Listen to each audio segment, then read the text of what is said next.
Hi అండి. ఈరోజు ఇంకో కథ చెప్పుకుందాం. ఏమిటంటే జీతం ఇవ్వని యజమాని అనే దాని గురించి. పూర్వము ఒక పట్టణంలో వినాయకరావు అనే వ్యాపారి ఉండేవాడు. ఆయన పనివాళ్ళు పెట్టుకోవడం వారికి జీతం ఇవ్వకుండా ఏవో సాకులు చెప్పి పంపేవాడు. ఆయన జీవితంలో ఎవరికీ జీతం ఇవ్వలేదు. ఒక్కసారి వినాయకరావు వద్దకు చిరంజీవి అనే కుర్రవాడు వచ్చాడు. పని కావాలంటూ అడిగాడు.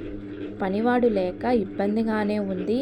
వినాయకరావుకి తాను చెప్పిన పని చెయ్యాలని, చెయ్యకపోతే జీతం ఇవ్వనని ముందే చెప్పాడు వినాయకరావు.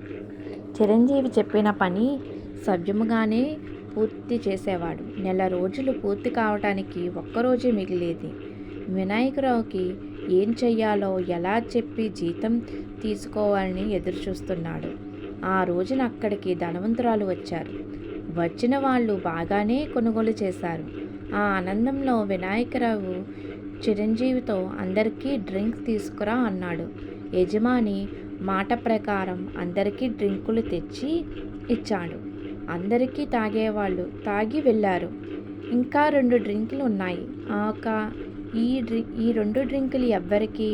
నేను డ్రింకులు తెమ్మన్నానని కానీ వాళ్ళకి ఇవ్వమన్నానా అంటూ నీకు ఈ నెల జీతం ఇవ్వను అన్నాడు వినాయకరావు.